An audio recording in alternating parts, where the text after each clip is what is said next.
Hello, Kelly. How are you? Hi, Sarah. I'm good. How are you? Where are you calling us from? I am calling from South Jersey. South So, Jersey. Yeah. yeah. Is it freezing? Yeah, it's like, at this time of year it is, but it's been a bit of a lot of rain. There's some snow happening up north and the storm's kind of coming over this way. So, hmm Yeah. yeah, No, definitely. I'm about to head to Maryland and I'm like looking at the weather with my eyebrows raised because there's some single digits. I'm like, Uh-huh. what is happening? Yeah, I went to Towson, so I know exactly that whole Oh, you area. did? Yeah. Yeah. Yeah, I'm from right outside of DC. So, Oh, nice. yeah. Okay, cool. Well, cool. I'm so excited to be talking to you because your story is amazing. I know you've got a lot going on, so maybe sometimes it can feel hard or we don't always have the perspective of how amazing our story is sometimes when we're like in it. But yeah, just like what you've done has been so impressive and I know you're only going to continue to grow. That Thank being you. said, I think I don't know. I just always like to start by kind of sharing like where you were at, how you found copywriting, how you found Write Your Way to Freedom, just kind of walking us through and like I'll ask questions along the way and we'll just keep it kind of focused on your story and your journey. Yeah, definitely. So I have been a teacher my entire professional career. So for 9 years, I taught seventh grade language arts. And then I moved down into the elementary level to teach English as a second language. And this is my 15th year that I entered into. And to supplement my teaching income, because many teachers have even second or third jobs, I also was an adjunct professor at a local community college. And I did that for about a year. And once the pandemic happened in May of 2020, my supervisor said all adjuncts aren't coming back. So, I lost that supplemental income and I was tired of waiting tables. I had been doing that for a long time, or tutoring. I was done. And so that's when I turned to like Upwork and I started doing copywriting. Mhm. I was getting paid like very low rates. Like I think I wrote a 37-page ebook on how to get hired in pharmaceutical sales, which I'm not even a farm rep, Mhm. for $150. And then yeah, My it was heart. like, But that's where I started, no shame in that. I was making no, 30 yeah, bucks for 1,000 word blog and that's yeah, enough. there is zero shame in it. But it was definitely like a learning experience and like the definition of scope creep, right? Like we had set out the terms and I just didn't have any boundaries and just kind of kept going. And so I was getting frustrated at my progress or lack thereof, I guess. And I had seen your like ads for years. I think I went to several master classes. Mhm. I even wrote you an email once and I was like, if you are such a successful copywriter, then how come you Why did have, of course. Yes. yeah, yeah. So Classic. yeah, I was such a skeptic. It couldn't be that you just like helping people too, it had to be something else. Yes, definitely. So I took out a bit of a loan and I bought the course and then I made the money back like 2 weeks later. I landed a client and it was so beautiful, like how it kind of all like unfolded. And um, I just felt like it was the definition of like beginner's luck and not beginner's luck, but just that momentum of like taking that first step.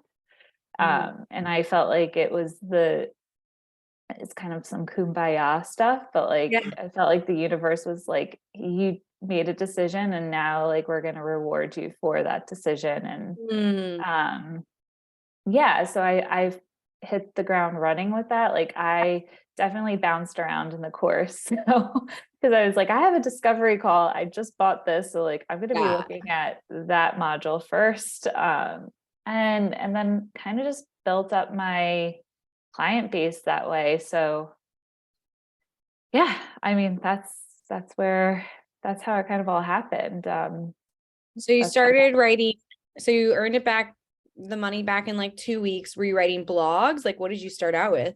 it was website copy. It was a Website startup. copy? Yeah, Yeah. so it was And a then did you startup do it company. in education? Like, what was that, your niche? Yeah, Yeah. yeah. So and it was so funny because I was like struggling for a long time coming up with my niche, and I was putting all this pressure on myself, and I think teachers are pretty high up there on imposter syndrome and like not feeling adequate. And so they kind of look towards that like outward praise and validation. And so for me, I was like, how I don't know anything about education, even though that's literally been my career. Yeah. So Yeah. I mean, yeah, I think in part it's because you guys aren't like, I don't know, you're not like treated with the respect that you deserve, quite honestly. And you're not compensated financially for like all the work that you do. It's like, it's not a surprise to me, honestly, that I've seen it in working with so many people in the community who were formerly teachers. It's a big, big sub community within our community. yeah. And I don't know. It's surprised me. And now I'm like, oh, wow, this is like a problem, you know? Well, and I think it in a way kind of keeps teachers in that complacent spot.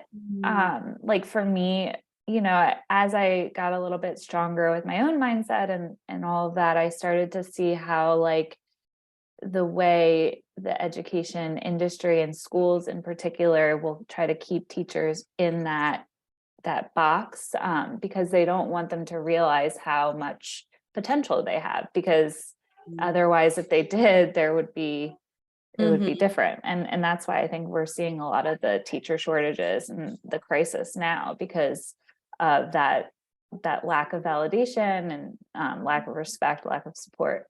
Yeah. It's funny. I Mhm. saw a little meme the other day that I like definitely saved, but it was like, there's no teacher shortage. There's just fewer and fewer people with master's degrees willing to work for like $35,000 a year and Right? $60 a week. And I Yeah, was like, yeah. so true. It's It gonna is so it's gonna true. cause a shift. It's gonna force the system to have to change, honestly.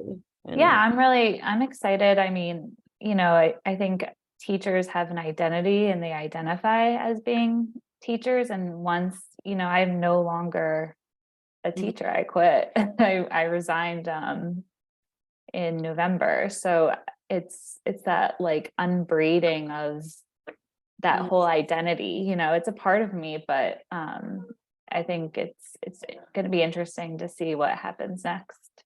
How did that feel? Like quitting and, you know, dealing with the It's identity shift? Yeah, I mean, I think it's still ongoing, honestly, but it was surreal. Like, especially my son still goes to the school that I worked at. So it still in a way felt familiar and kind of like I was on my way to work, but then I didn't have to be like teacher ready. So like they've seen me now like very, very minimal. Dropping off in pajamas. I never thought I would be like that, but yeah, kind of some days were like that. So That's kind of amazing, honestly. And yeah, so I think it's for me, I sorry. think I'm gonna be feeling I think it's gonna be a process for sure. Mhm. Yeah. Yeah. Yeah. I mean, I don't know. It is such an identity. So I'm sure that makes sense to me that it would be a process. Mhm. How did it feel? Like, did other teachers like ask you what you were doing and where you were going and stuff like that? Yeah, yeah. So you know, it was exciting to be like we had that news. So my husband and I are moving over to Copenhagen. So that was the whole reason why I resigned from my teaching job. But the fact that we had my copywriting business, it was just such an easy yes for us to take that leap, because we knew what he would be doing for work, but also what I would be doing. And I don't know if it would have been as easy for us to have said yes, if we didn't have like my income figured out. So Right. Right. Because it's hard, especially moving into another country. Obviously, I'm assuming like his visa situation is probably handled with whatever job that he's taken, but for you then to work, because I've seen that happen with partners, right? When they move and because of a, one of them has a job opportunity in a different country, but then it's like, what does the other person do? And Right. yeah, and that can be that can be a really difficult situation. So I love that. So it's kind of Yeah. nice. You had a little bit of an excuse. You didn't have to. Yeah. So, it was funny because my principal came into my classroom and asked me if I would be willing to do like an interview on how our school was a toxic workplace. And yeah, and I'd been unhappy for many years within my own specific school, not necessarily the district itself, but it was toxic. But I just, I think the Irish Catholic part of me that was like, snitches get stitches. So like, I'm not gonna, I was like, I don't want to burn it down. Like, cause I always know that with principals, it's not really coming from them. It's coming from the upper administration, and there's always an agenda. And I was just like, I don't want to mess with someone's livelihood. Like, I just want to leave clean and like be done with this place. So Mhm. Wow. yeah, That's intense. it was. You Yeah. got a lot going on. That's like I a I really emotionally wanted to, but I couldn't. I really couldn't. Like it for me personally, I just couldn't. wow. Okay, so let's circle it back to so the copywriting, because now you've quit your job. It's Mhm. December, so you quit about a month ago. Yeah. And but for the last year, you've been juggling copywriting alongside teaching. Can you tell us Yes. a little bit about what that looks like? Because I Yeah. know we have so many people in our community who are like, how do you do both? Mhm. No, that's a really, really good and fair question. So for me, it was like trying to figure out how to streamline my teaching job where I could still do a good job, but maybe like figure out ways that I can save time. So like I asked for, my coworkers for their resources if they were interested in like sharing them with me. I went on Teachers Pay Teachers a lot and like invested some money in that. Just anything that was going to make my life a little bit easier. I looked at it from like the perspective that it was going to just save me time and I could use that time towards building my copywriting business. So for me, what that looked like, sorry if you can hear my son, he's It's awake. okay. So for me, I would wake up earlier than like my son, and I would do work in the morning. I worked during my lunch period too. Uh-huh. Like, so I stopped going down to the faculty like lunchroom as much, which was Uh-huh. kind of a good thing anyway.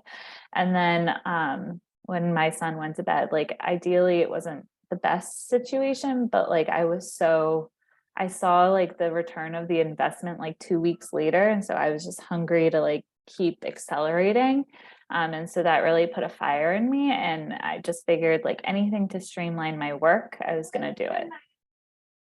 Yes, that's so amazing. Because that's the thing. I mean, I feel like I preach how far you can get with just like little segments of time here and there.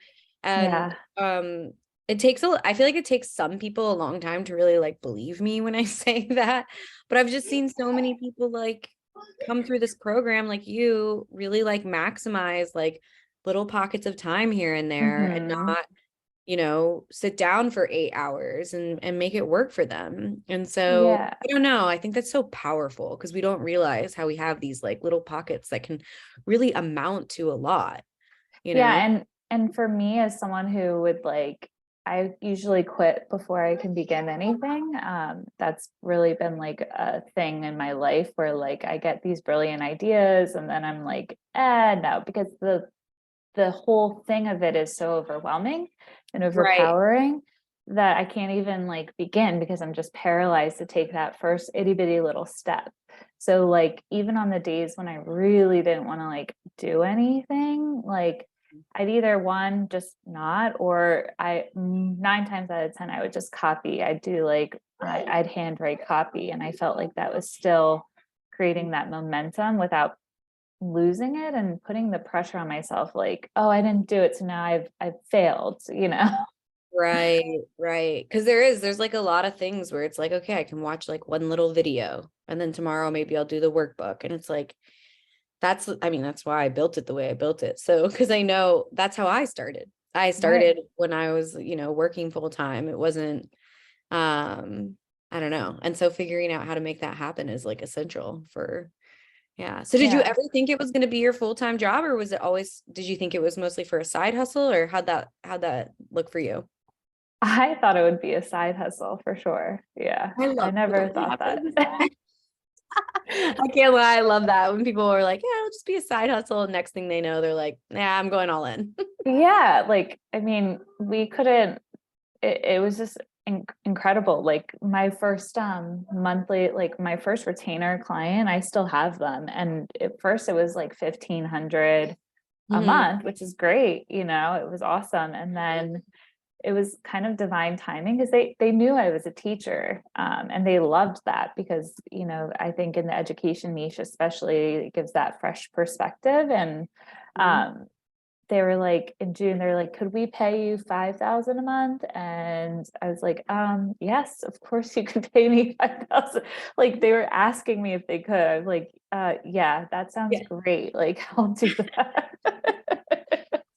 That's amazing. Yeah, And and this and then you also probably had your summers too, right? Yeah, and I That's think that's where, why they were like, let's amp up the capacity and like you can do it. And this one client actually flew me to an ed tech conference in New Orleans and paid for everything. So it's like it amazing. was incredible. I love that. And so I'm assuming this is like, this client feels, I don't know, really good, probably like a friend client. That's the best. Yeah, and it's funny because they offered me a job last year, but it just logistically, like it would have been a step back for me, in terms of just my goals and salary and all of that. And I really wanted to leave, like I wanted to get out of it. And thankfully, my husband was like, "No, like you need to stick with the copywriting thing." And I'm Yeah. really glad that like we had that chat because like we're still in partnership. We're still, you know, I'm still a client of like they're my client and you know, we Hmm. work together really well. So Ah, that's such a huge thing to have happen, because it's like you're standing in your own, like what you really want, right? And you're making the mhm. decision from a place of like just a sense of self and abundance, rather than like, oh, maybe I should take this job because I feel like I don't have any other opportunities. It's like you saw that you're creating your own opportunities and that Mhm. they weren't going to be able to match what you were creating, not Yeah. really. It's very Yeah. unlikely, actually, that a business can match what is possible as a freelancer. I Um, agree. Yeah. yeah. And the same client is in conversation again, like, you know, they still want to bring me on and but they know like my terms now and so we're figuring something out, but they're excited that I'm moving abroad because they would love for me to help them generate more clients for them overseas. So, Oh, that's awesome. yeah. So in the summer, when you were able to focus on this full time, like what did that look like and how did that feel? It was I felt really great over the summer. I felt very just relaxed. Like I was able to go on some vacations with my family that I helped pay for our shore house like vacation that we went to Ocean City and then I paid for like our Airbnb for like a little weekend getaway that my husband and I did in Maine. So like for our 5-year anniversary. And then yeah, so I paid and I also paid for my son's, like, camp. Um, so, like, I felt like I was able to be more of an equal partner to my husband when it comes to finances, and, that felt really great that I was able to just be able to contribute in that way just because I hadn't really been able to, with Mhm. my teaching salary, so Yeah. mhm. And I love that you were taking a bunch of vacations and stuff. Were Mhm. you working what did like work look like? Like how many hours were you working? I would Um How many say, clients did you have? What were you making? If you don't mind breaking that yeah, down. no worries. So over in June and July, I hit 10,000 for both of those months, which Ah, was amazing. I so couldn't believe amazing. it. Yeah. So I had a few people reach out to me. I actually, so let me back it up a little bit. I had over the summer, I had in total I had that one. I had 4 clients. Mm-hmm. That's a great And ratio. yeah. 10K to 4 clients. That's a good ratio. Yeah, it was great. So, and I think I mean, it's an estimation, but I think it worked about 3 to 4 hours a day. It wasn't much. Anna's. I know. That must have been such a crazy contrast to working teacher hours and earning what you earn as a teacher. Yeah. I just, wow. Yeah, it was great. So it was, I just felt very like I had a great morning routine. So I would wake up early. I did some writing. I listened to my affirmations. I read for 10 minutes, exercised a little bit, and then I just did some work for my business and then my clients and took my son to camp. We'd Mhm. come back, we'd go to the pool, hang out, go and do stuff together. And it just felt like a really great amount of time. I remember going back into school and I was bummed I was going back because that was part of my affirmations that I was going to quit in August of 2022. But I felt like I was so refreshed and I was okay. I was more at peace with going back. Yeah, that's so important. Mhm. And then it just kind of worked out with everything with your move to Copenhagen. We couldn't actually, it happened so fast too. My husband got the job offer in mid-September. And then I did quit. I put my resignation in on September 15th and then I was just held for those 60 days. So, um, That's yeah, amazing. I was just 15 days shy of quitting for my goal. It was happening. It was all happening. The universe just making Yeah. it happen. I felt that way. Yeah, I did. Feels Yeah. So very serendipitous. yeah. There's a couple of questions that people had submitted Mhm. from the community, so I'm gonna dig into those a little bit. The first one is, did you deal with imposter syndrome when gaining momentum so quickly after Write Your Way to Freedom, going from a 3K goal, a goal of making 3K to then making a 10K month? And if so, how did you combat this? Do you implement anything in your routine to help manage the increased workload? Was it Um, an increased workload? It doesn't sound like it was. I mean, I'm sure it was, but you know what I mean? I wonder if the question's more like the increased workload when came balancing teaching and that. Yes. I feel like that's maybe what the the question's kind of talking about. But so the I think it answer is touched on yes. that. Yeah, Yeah, yeah. so I did have imposter syndrome and I still do. I think in Too. times of stress, in times of stress too, I find that I revert back to old patterns of thinking and Mhm. but the way that I combated it, so my first discovery call with that client that I made the money back with 2 weeks after I purchased the course, I remember I looked in the mirror and I looked in the mirror and I was like, you've got this. Basically had this Oh my God, I get your love shit it. together. Yeah, like a serious pep talk. I had a very serious pet talk and I was like, you could do this, blah, blah, blah. And then I don't even know who it was that was on the call, but it was not it was just this amplified version of me. And then I felt if you ever saw Old School with Will Ferrell when he does the debate, where he's just talking and then he's like, oh, at the end, where he's Yeah. he blacks out or whatever. Yes.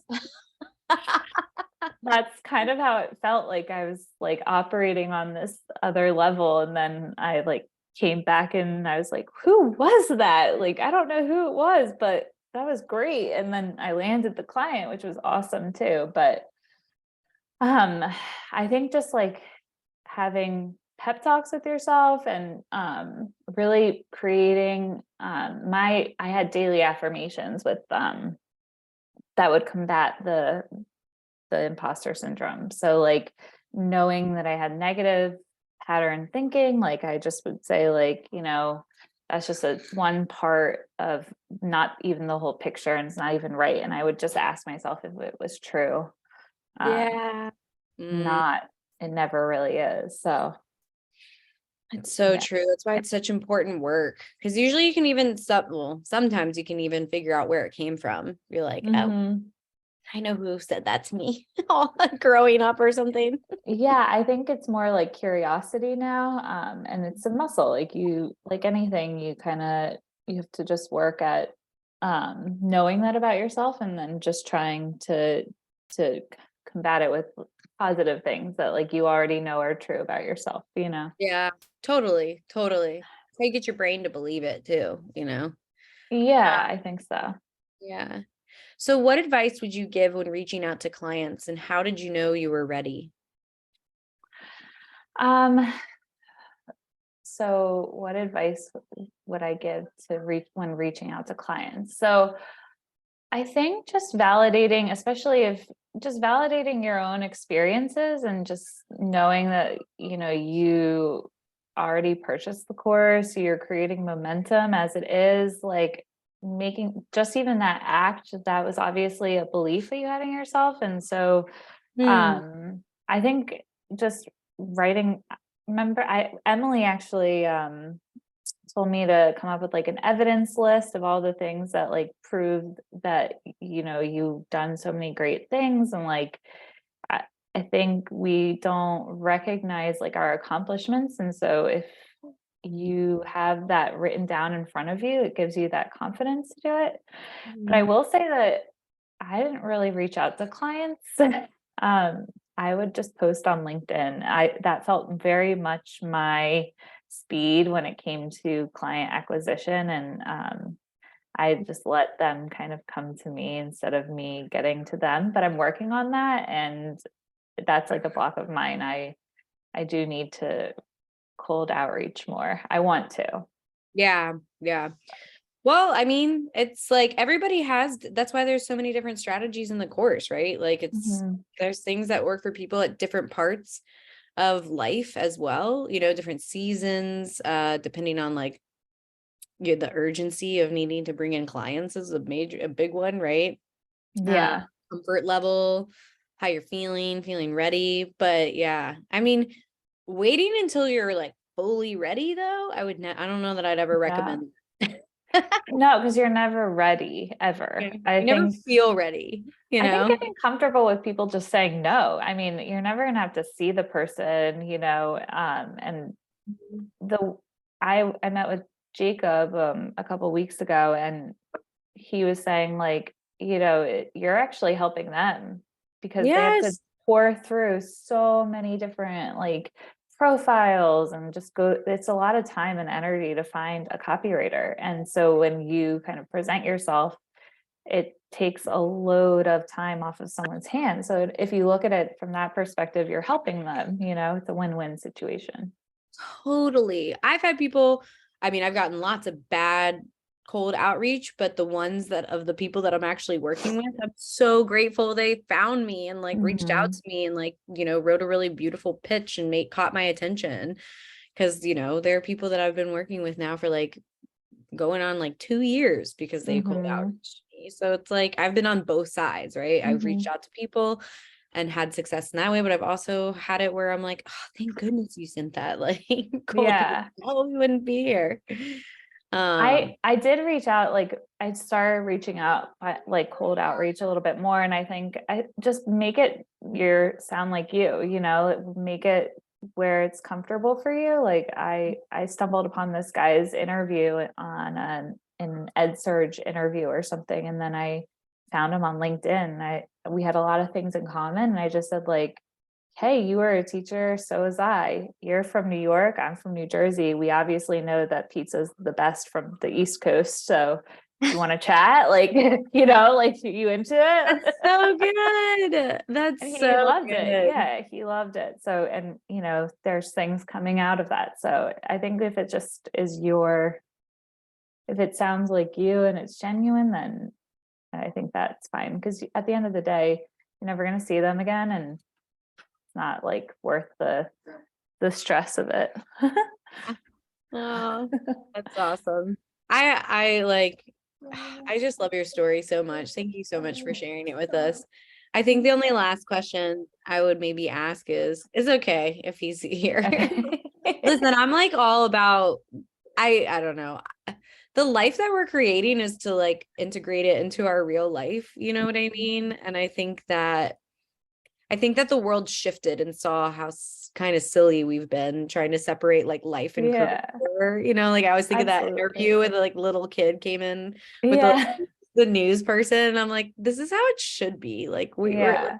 well, you're gonna pretend like you don't have kids, like Yeah. you I know. agree. Yeah, And so I kind of definitely. love that that is like forced a bit of a shift because I think that's kind of how I've always felt, especially in the world we're in and the lives we're trying to create with copywriting, right? Like Yeah, absolutely. Just families having, around as they should be. yeah. Um, is there anything else that you want to touch on? Like I know that copywriting, like you've shared with me, because we obviously were chatting back and forth about what this whole journey has kind of done for you emotionally. And I don't know if you want to like touch on that a little bit before we wrap up, but Um, I think it's this entire journey. I feel like I'm on The Bachelor, but I feel like this journey like has created more confidence in myself and just trusting that I've got this, you know, like I don't need to have that outward validation. I can give it to myself because I know what I'm doing, and even if I didn't know what I was doing, there's so much resource, there's so many things out there. There's this course, there's Google, like you can find someone that's going to help you. So it takes that scary element out of it. But I have found that I'm more decisive, I'm more just empowered in general. yeah. Oh, I'm so glad to hear that. Yeah. So the last question I want to ask you, because it's like my favorite thing to Mhm. ask people is if you could like reach back out to yourself, Mhm. the version of you who was like, maybe I should like give this copywriting thing a whirl. And you could like say something to that Kelly, what would you say? I would I would tell her to stop asking people who haven't been in where she wants to go for advice. Um, Mm. That's such a good one. yeah, I think I wanted to start copywriting when I was 27, and I like looked to my parents for advice. I looked to my siblings, and they were all like, don't, no way, like teaching so much more stable. And so like, you know, I'd been in my career for a little while and I was unhappy. And I think I should have sought out, I would have told her to seek out people who are in the place that I want to be Yeah. for advice. Ugh, that's like one of my favorite pieces of advice ever. That was a game changer for me too. Hmm. Because family and friends, man, they mean well, but they're usually giving you fear-based advice that's like from an unknowing place. Yeah. And it takes some time to figure that out sometimes, right? You like you trust them. Yeah. So they care they're what they think carries weight. And yeah, that's huge. That's huge. Yeah, definitely. So Ah, that's what I would say. a good one. That's a really good one. Oh, well, thank you so much, Kelly, for taking the time to share your story with us. I just know it's going to resonate with all of our teachers and non-teachers alike, I'm sure. So good luck Thank on you. your move to Copenhagen. Thank you. I appreciate it. It's going to be exciting. How much longer till you head out? We leave on December 30th. Okay. So we're going Ah, to be in Copenhagen on New Year's Eve, and I've heard it's just nonstop fireworks and just it's it's going to be like free for all. your welcome party. You're like, oh my gosh, all of this for us? Thank you. Yes, Like, thank we're you. here. We're here. That's amazing. Ah, Yes. well, thank you so much. And thank you everyone for being here. And yeah, we'll talk soon. See you in the community. And Yes. Thank good you luck on so your move. much. Thank you. Yes. I really appreciate it. Happy holidays and yes, thank you. Yeah. Bye guys. Thanks. Bye.